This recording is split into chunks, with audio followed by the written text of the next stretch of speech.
Did you all catch what happens to St. Paul in the first reading? I mean, he's preaching, he's doing miracles, he is converting, he is baptizing, he is going to town, sharing the gospel message. In the first reading, what happens? He gets stoned. They think he's dead. Okay? Imagine. Gets stoned, they think he's dead, they gather around him, he gets up, and what does he do? Rest? Take a nap? Go to sleep? Take a break for 2 weeks? How many of us had any type of injury and just did nothing for weeks or months? A lot of us. St. Paul literally, because of the Spirit, because he knew that there's a mission at hand, he literally gets stoned. They think he's dead. He gets back up, and it says he goes on to another town. And you would think that he gets stoned, that he would... there was no sentence that says St. Paul was sad. It said St. Paul rejoices.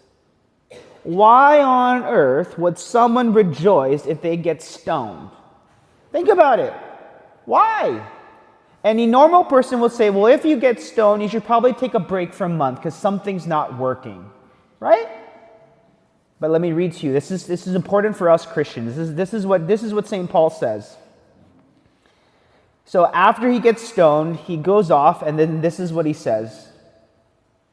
They strengthened the spirit of the disciples, meaning they exhorted them to persevere in the faith, saying, it is necessary for us to undergo many hardships to enter the kingdom of God. Meaning that the journey of following Christ means that they understood that they would have to, in a way, live as Christ lived. They knew that.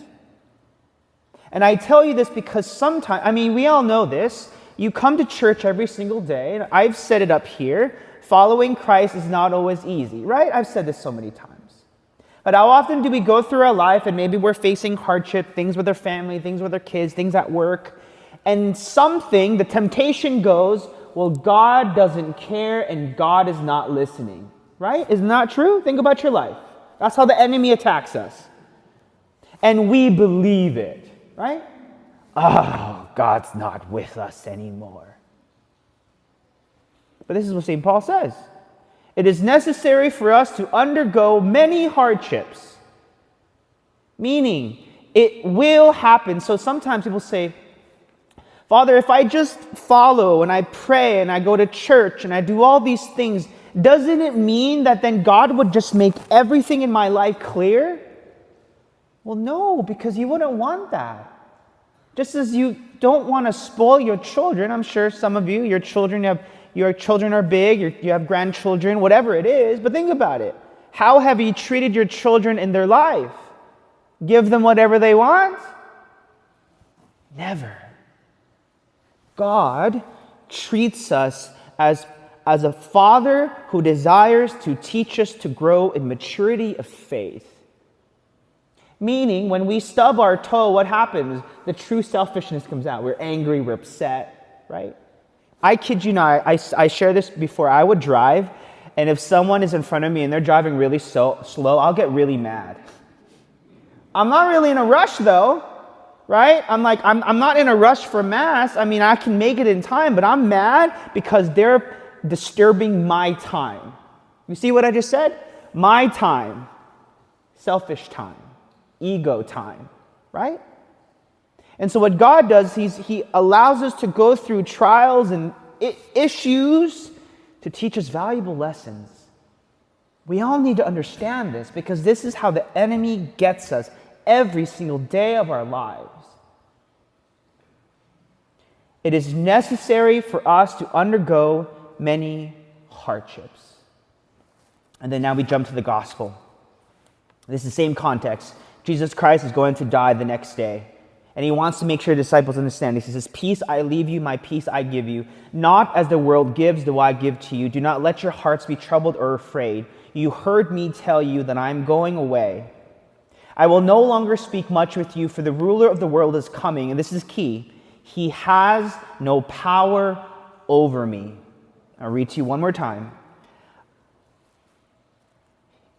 For the ruler of the world is coming. He has no power over me. What does this mean? How does this apply to everything?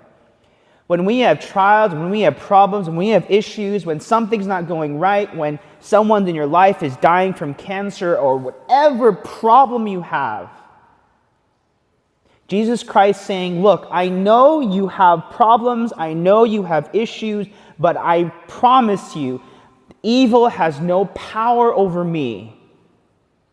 Meaning then, if God allows these trials, there's a purpose and a reason. And as people that go to church every single day, we have to be strong in that faith. We have to be. Why? Because you go to Mass every day. You have to. And if that's hard to understand, then you pray the Spirit teach you that, to help you understand what that means. If we go through life believing that we deserve an easy path, then we are missing the point of the gospel.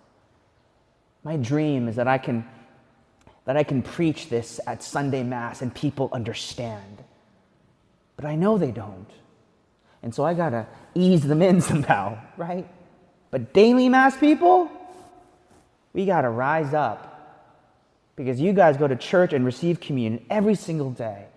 So if you are troubled and struggling and wondering why God is not hearing you, He is.